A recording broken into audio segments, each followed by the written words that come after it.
In everyday life, it's often necessary to wear many different hats. You're a student, an employee, a parent, and more. In nature, it's no different. While it's rare for animals to wear actual hats, the sponge crab takes on the roles of buss, master of disguise, and true bona fide hat wearer. Of course, that's just undersea fashion in life, death, and taxonomy.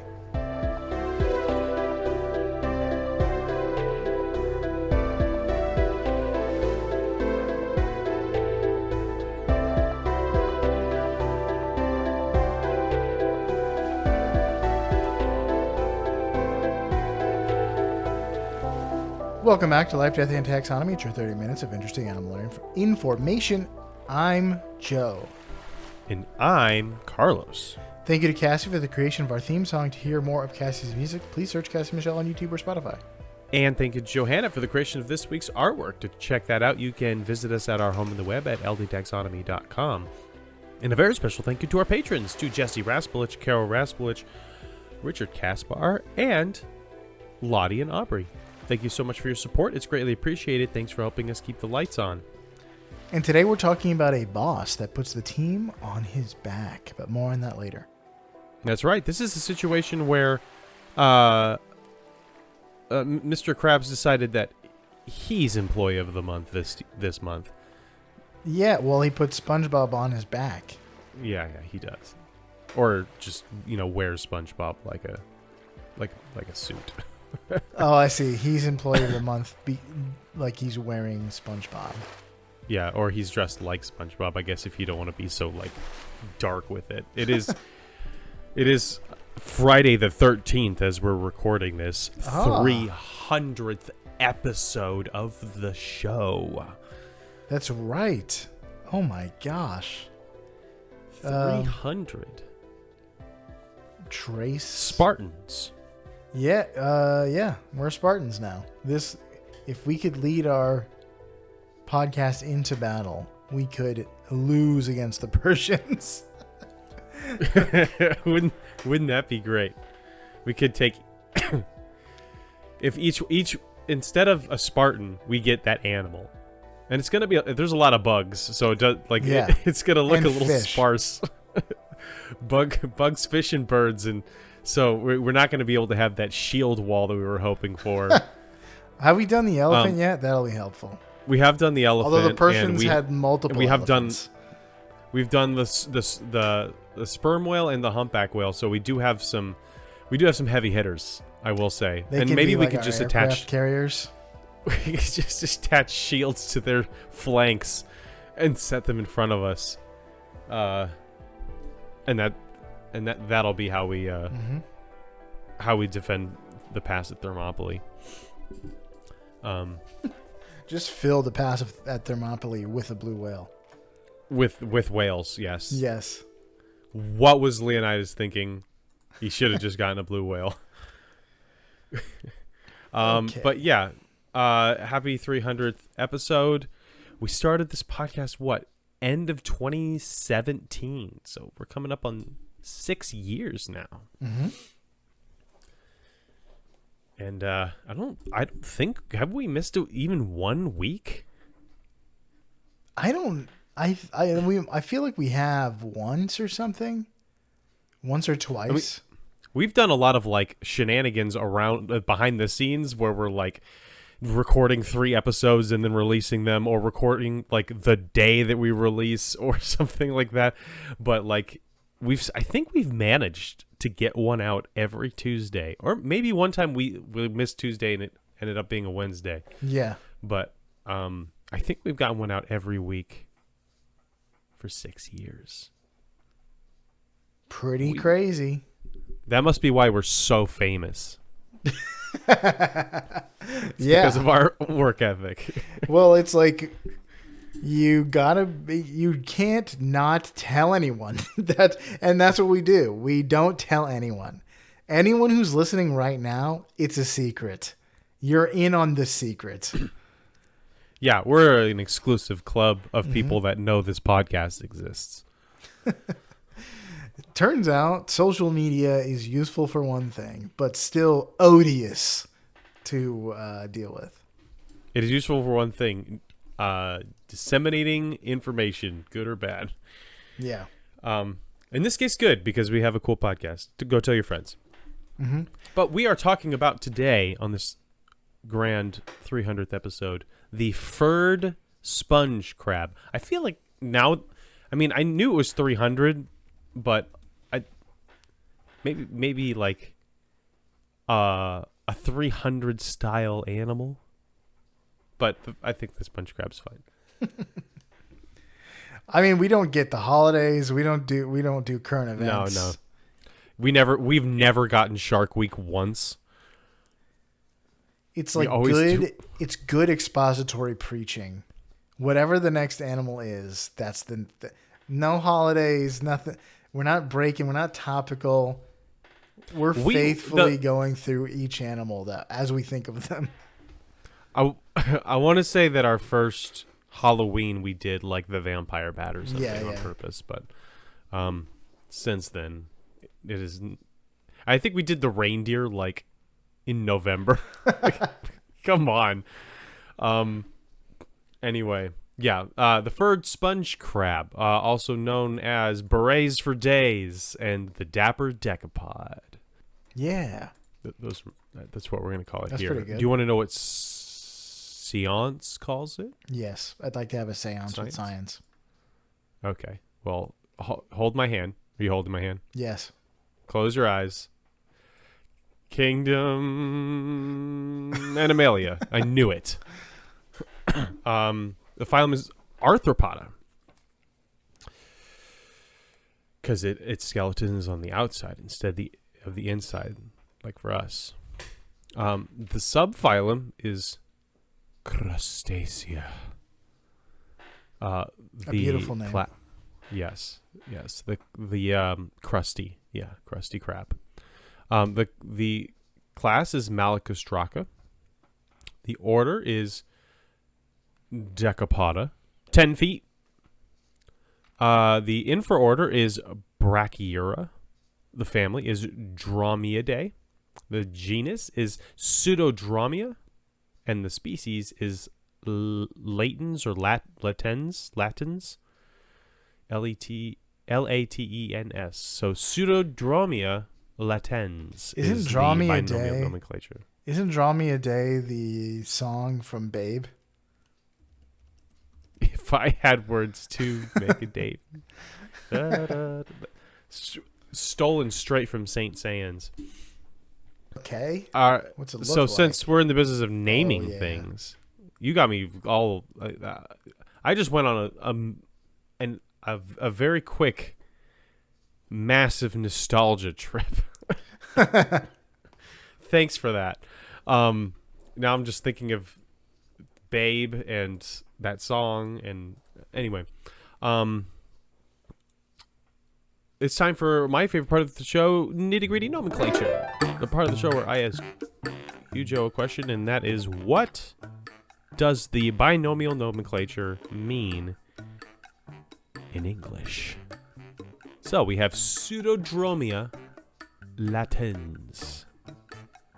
Does it mean A, milky fake sponge, B, furry false sponge, C, slow false sleep, or D, concealed false crab? Ugh.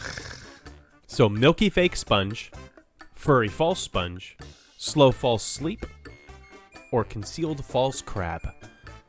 None of these would make good Indian names, by the way. False crab. It's not a false crab. It's a false sponge. It's a real crab. I guess I'm going to go with false sleep. But I feel like that's... Some of those words are... You're leading... Latens sounds like late. So that sounds like slow. Drom, like... What dormir is sleep in Spanish. So I feel like you're leading me up this is a snipe hunt, but I'm going to go with that one. False sleep. A snipe hunt it is. Ugh. It is concealed false crab. It's a real crab. How is it a false crab? So dromia is like a term for crabs. It's not like it didn't really have like a one-to-one translation, but it's like falsely in this category of crabs. And then latens means concealed. Interesting. But yeah, I was definitely trying to find things that you would naturally attach to, like sleep and milk and slow. I can see you getting to latent. Latent could be like concealed, so I should have went with that. But no. Yeah, I guess that may be where it comes from. But nope. Yeah, concealed false crab. Do you want to hear what this guy looks like? Sure. Well, it's pretty standard crab fare at the Crab Shack. It has 10 legs, 2 claws, eye stalks, hard carapace. That carapace is often cream colored, but it can be yellow, and it is covered in a chitinous fur, sometimes very thickly covered in a chitinous fur. It is pretty stocky for a crab. It is solid, well built, respectable. But one thing that is not respectable is its size. It's pretty darn small. So, but how small is it, Joe? That's a great question. Welcome to the Beloved Measure Up segment, the official listener's favorite part of the show. The part of the show that's introduced by you when you send an audio of yourself saying, singing, or I guess a crab might chitter. I don't think it does. It makes any sounds. It underwater. It click-clacks when it like walks on land. But when you say the words measure up into ldtaxonomy@gmail.com, we do have a new measure up intro this week. Yes. It's a super special one. But before we talk about that, Nora answered our question. Is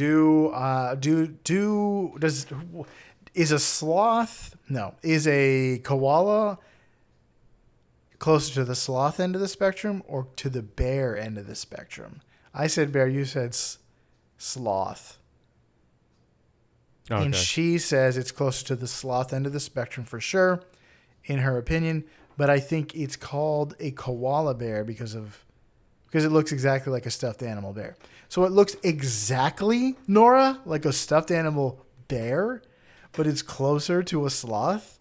How? Yeah, because a stuffed animal bear looks nothing like a real bear. So a stuffed animal bear looks like a sloth, looks more like a sloth than a bear? Sure, You're going to tell me that? You're going to sit here and tell me that?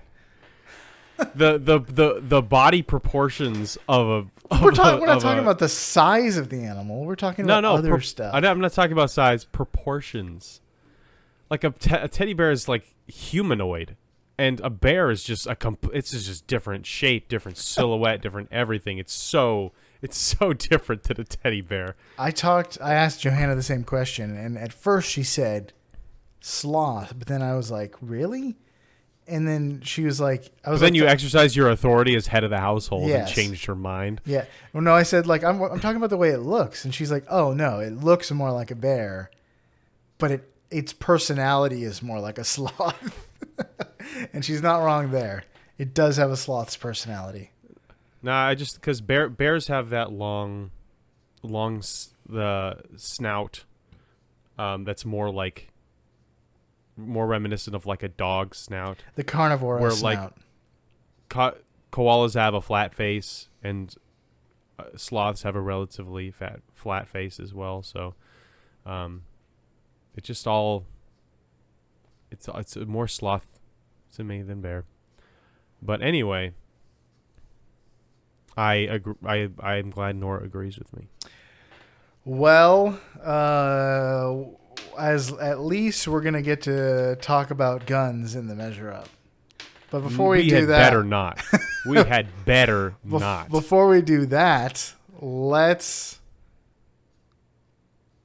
hear from longtime supporters, friends, Romans, countrymen, Well, first, actually, before we get into the measure up intro, let's hear from somebody who agrees with you. Yeah, let's hear from Can we an stop opinion. doing guns? Because it's getting boring. Okay, I guess we won't do guns either. It is not my... It's your idea to do guns. Why is this my thing? No, well, here's what happened. You said that this was you wanted to align the measure up with my interests, and I Yes. said one of my interests is guns, and then we've just done guns for the last 3 months. Guns in World War II. And yeah, you said and guess what World War II was fought with? guns, yeah. So... No, patriotic spirit. Well, you said guns, World War II, and fatherhood. How many about fatherhood? How do you measure fatherhood? I can't. So With the cats in the cradle and the silver spoon. yeah, I should have been like, what's the world's largest cradle ever? World's largest Yeah. binky. Anyway, thanks. World's stinkiest diaper. Calvin, do not worry. We're not doing guns this episode. The people have spoken. Without further ado, the listener's favorite part of the show.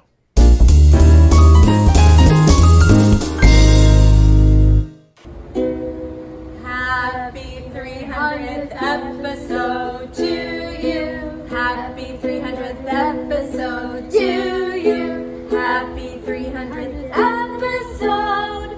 Life, death, and taxonomy. Measure up. That's it. There goes the boy. Wonderful, wonderful. I'm glad. I like how they changed the very last bar so that that we don't have to worry about copyright infringement for the happy birthday song. Oh, jam packing the syllables into that song. Love it. That was like that. Yeah, it was like they should have done was what they do in the hymnal with the hymns. Just start chopping out vowels. We Yeah. don't need them.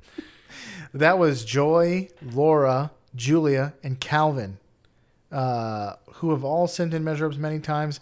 Thank you so much for Yes.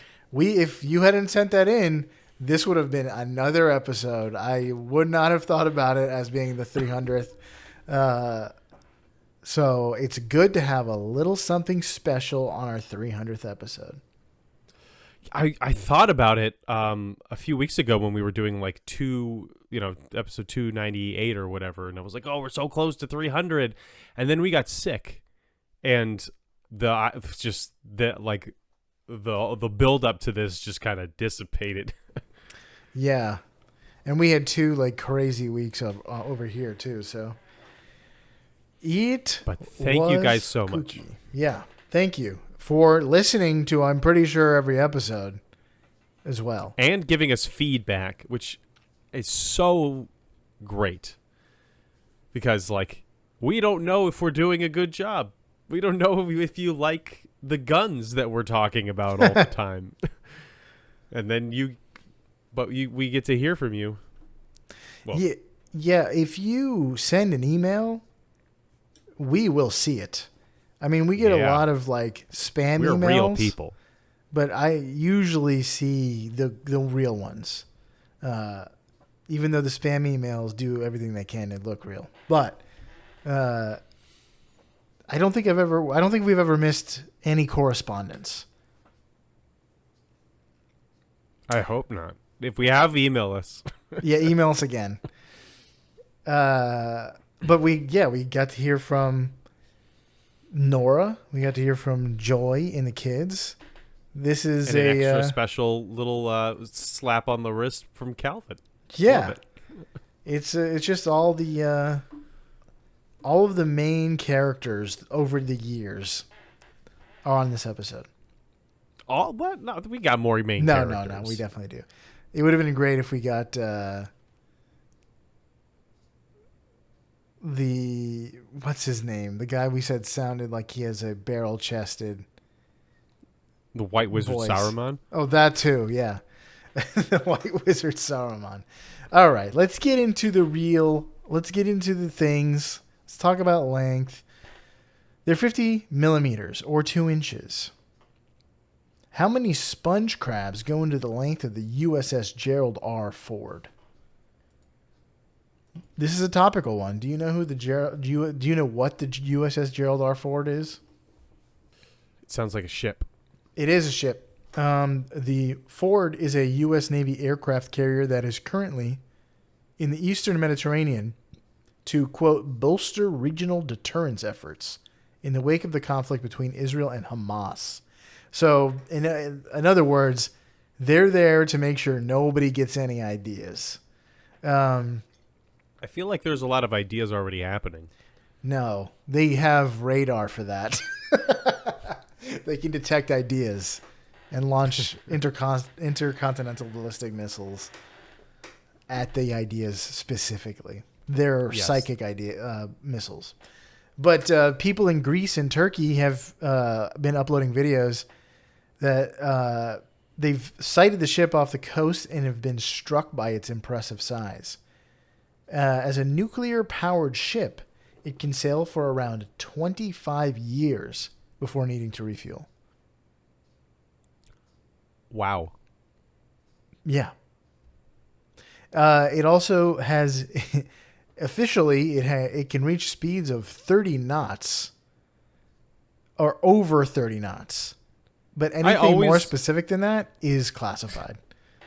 I always, whenever I hear that, I always tell myself, I'm going to go look up what knots are. And then I never do. So I still don't know how fast ships move. It's like 36 miles per hour. And I think that's decent for a ship of that size. But like that's just a number. Like that's nothing. That's the military being like, you don't need to know how fast it is. Yeah, we've invented teleportation. Speed is not a factor anymore. The Montauk project worked. Or it's the create with that aircraft carrier from the Avengers that flies. Yes. All right. The length of it? Yeah. The length is like variable for some reason. There's a range for length, so it grows as well somehow. It's the nuclear part of it. Yeah. It's magnets. I can't explain it, so it's magnets. Maybe when it's heated up by the sun, it expands. Gets a foot or so of extra girth. I don't know. They put a spear on the end of it. So they can just ram it into just whatever they feel like it's the Roman Macedonian War that whose name I can't remember. The Punic Wars, that's what it was. All right, so I remember the Yorktown. I'm trying to visualize like how big that was, me standing next to it. And this one's obviously probably quite a bit bigger than the Yorktown. I'm going to say the Yorktown is 200 yards. That seems like not enough.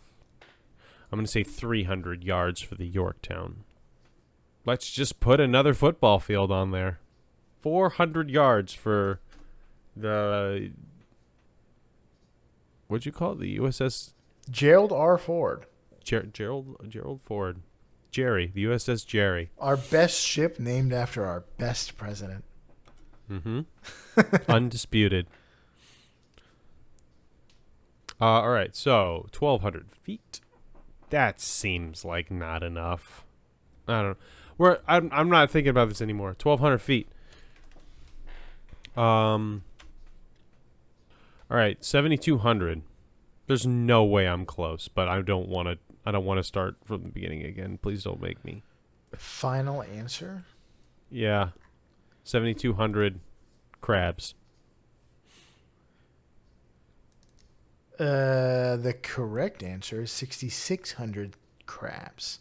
No. It is 1,106 feet or 337 meters, which is about 3.5 football fields. Oh my gracious me. I was darn close.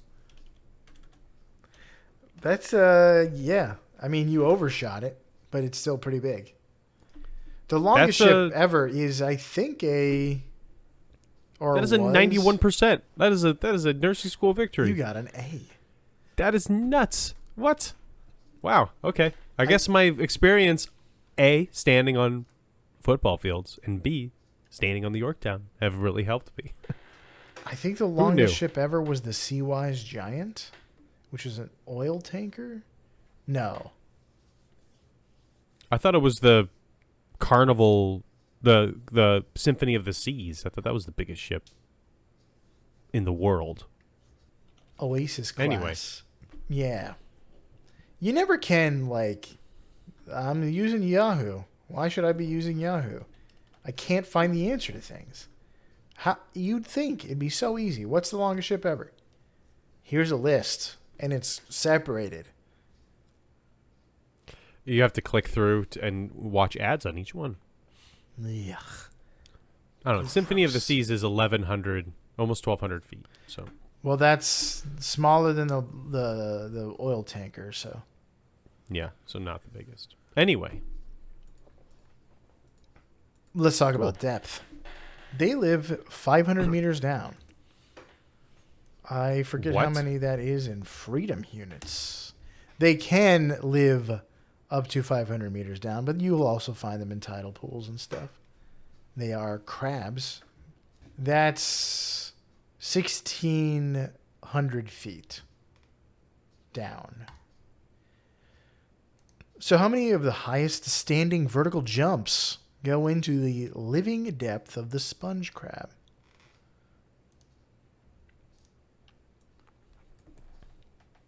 Highest vertical jumps. Standing vertical jump. So that is somebody standing and jumping up onto a thing. In this case, it was like a stack of stuff, including dumbbells. Or barbell plates. Here's a hint. The record is held by Christopher Spell, a personal trainer from Shrub Oak, New York, and he set it in 2021. I found a 2022 running vertical jump, which is less than this. And it was by just like a guy at a basketball camp. What? At basketball camp. It's not like LeBron James. And he's at basketball camp. It's not like Dwayne The Wade. Rock Johnson? Dwayne the Wade Johnson? If you try to say Drain Raid, it sounds like you have eroticism when you're saying Dwayne Wade. Dwayne Wade. That's what I'm a plumber. We're gonna go down there and on a Dwayne Wade, break up all those hairballs. That's how my son would say drain raid. Oh yeah, and his sister's name is Riley. Oh, the poor boy. Why we? All right, so I'm gonna say 6 feet. Okay. How many feet did you say was the living depth? 1,500. That's really deep. Are you sure? 500 meters.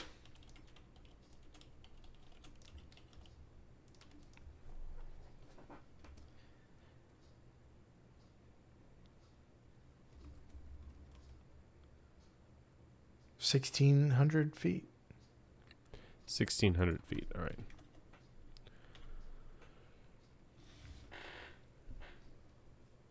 Divided by 6. 266 is my answer. 260. That if that Christopher guy was standing next to a sponge crab at its max living depth, he would have to jump 266 times, and each one would have to be a record jump for him to reach the surface. That would be such a tough situation. Yeah, it would be rough. I believe in him, though. He seems like he's got a good head on his shoulders. He does, and he makes that head go straight up pretty high. The record jump. Oh, no, I didn't do the mathematics. I'll wait. 1 second. Oh, you just keep keep thinking about crabs. Are you ready, kids? Oh my gosh. Yahoo doesn't give me the what are they called? The snippets, the rich snippets. You're going to have to go ahead and take Yahoo and put it Shoot through the it. shredder and throw it directly into the garbage can. Make it look at the flowers. The correct answer is 293. That is wow. I am on fire this time. This is the spirit of the 300th episode. The highest ever jump was 67 inches or 5 foot or 5.6 feet or 170 centimeters. So you just have to jump 5.7 feet up in the air. But That's it. This guy was like almost eye level with the top of the thing.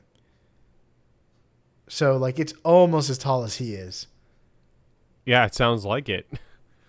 Jumping your entire body height straight up is, well, Crazy. I imagine that like people that do, like whenever you see gymnasts going across the mat, like by the end of that routine, it looks like they're going 10, 12 feet in the air.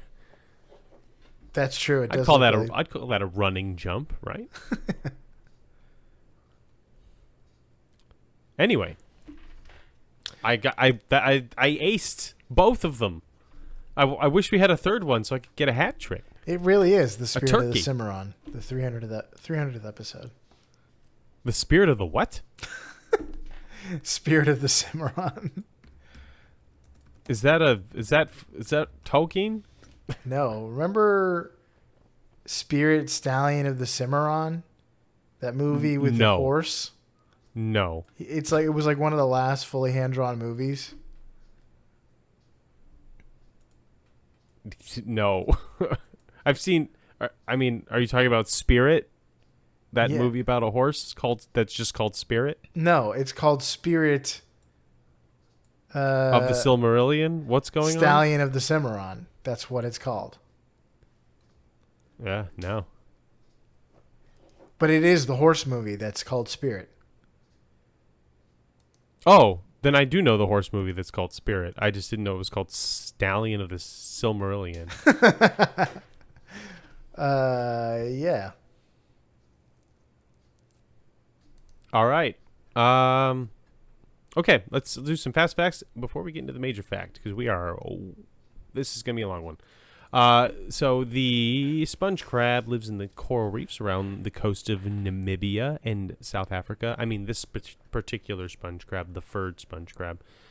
And there are some populations in the Indian Ocean, but most of them live in the Atlantic side of of South Africa. I have stood on the place presumably where the Indian Ocean and the Atlantic Ocean meet. Quote. I mean, it's not like a line or anything. I mean, it is a line on the ground that people have put, saying like, "Oh, to the left is the Indian Ocean and to the right is the Atlantic Ocean," but it's just water out there. But anyway. Interesting to think how oceans are just divided like that. The sponge crab is a scavenger that eats dead plants and animals that it finds, but it will crack open and eat mollusks that it can catch. Females have a distinctive, they have distinctive longitudinal grooves underneath their carapace, and some not this one in particular, but some species of sponge crabs will, rather than hatching into larvae that swim around like other like many crabs, they will actually hatch straight up into young crabs. So it's kind of like skipping the tadpole phase, but for crabs. And I'll leave it at that because the rest of the facts are pretty centered around what I know to be the major facts. So take it away, Ernie. Okie dokie. I'm calling this major fact sponge hat. I wonder what it could be about. Sponge crabs are similar to the LDT alumni spider decorator crab in that it wears junk on its carapace. Crabs will find a spongy colony and cut off a piece to hold onto its back. And they actually have a pair of legs that are specifically curved upward instead of down to the ground, like legs be. And these legs are designed to hold onto their hats, hold their hats in place, like they're Don Draper and it's a blustery day on Madison Avenue. Of course, as you do. Yeah. Japanese researchers wanted to study their selection process, so they gave them a large piece of foam, like a foam sponge, not like a real sponge, but a big foam block to try it on for size. And the crabs will dig a little dent into it and slip it onto their heads and then walk around for a bit, get a feel for it. See if it pinches your toes. Strut their stuff. And it's really funny. There's a video of it like trying to wear a big sponge as a hat. Big square sponge. But then it doesn't, it's like, this is much too large. So it cuts that in half, tries that one half. Then it just keeps cutting it down to size until it gets a good size for their hat. They just tailor their own hat. Yeah, exactly. They're making Stetsons. I'm making Stetsons, of course. So usually the sponge covers their entire carapace. Because they can test and adjust the size of the sponge based on how well it fits them, researchers believe they could have some level of awareness of their own body. Whether that's self-awareness, I'm not really sure. But then couldn't you say all hermit crabs then are self-aware because they know which shell fits them the best? Not sure. Maybe. But it is interesting to think about. But why do they wear living hats? So sponges allow the crab to camouflage into reefs and rocks that it finds in its environment. When it's resting, it tucks itself in, it sings itself a nice little lullaby and then tells itself a bedtime story. But then it's like indistinguishable from an inert sponge clinging to a rock. So sometimes the sponges it wears have their own toxins, which means that even if something were to take a bite out of it, it would get a mouthful of deadliness.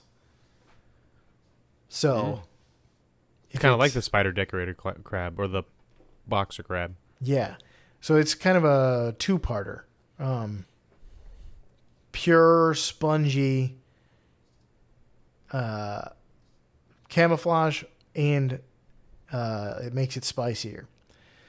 But then also, there's another member of its family called the fluffy crab, which their binomial name is Lamarckdromia beagle.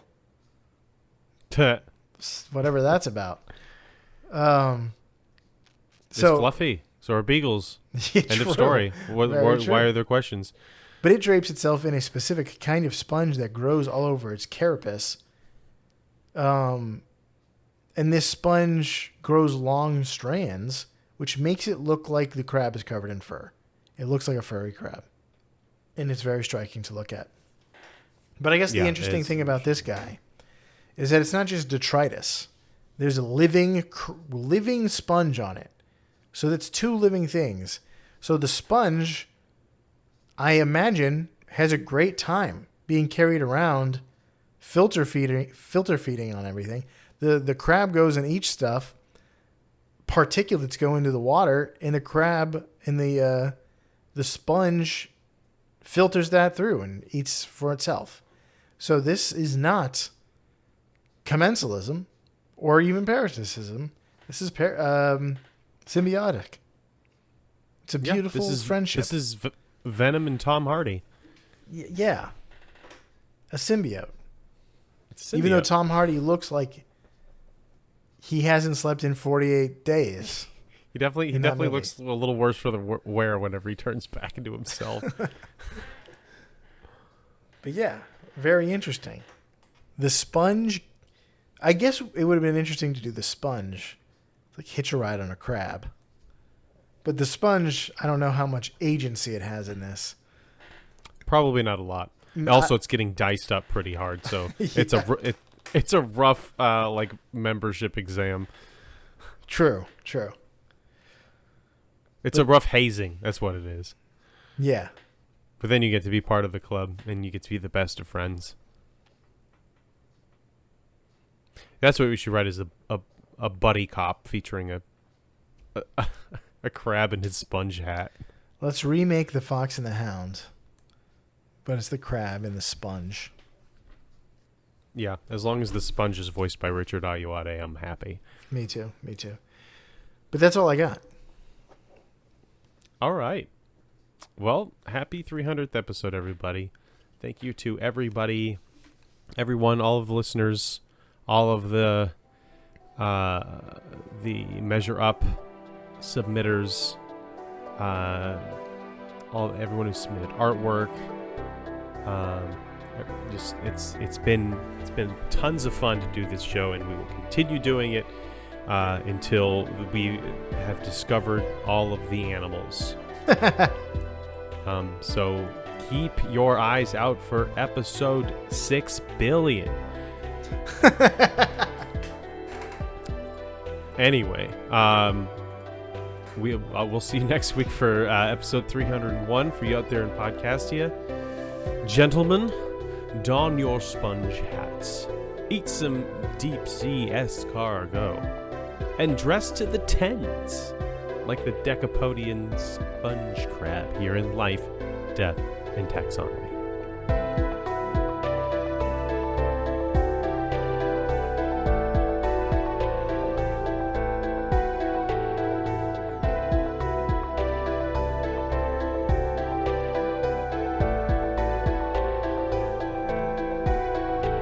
Hey Taxonomy Titans, I just want to remind you that we now have a Patreon. Patrons can see full video episodes and get shoutouts on the show.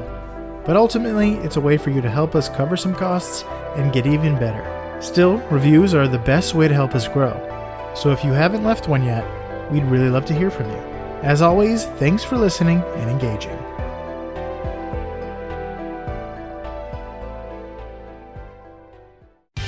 Life, Death, and Taxonomy is my favorite in the world podcast. Sponges. What are sponges if not the pith helmet of the sea? I don't know. When I saw it, I thought they looked like the Winter Lanterns from Bloodborne, and I had PTSD.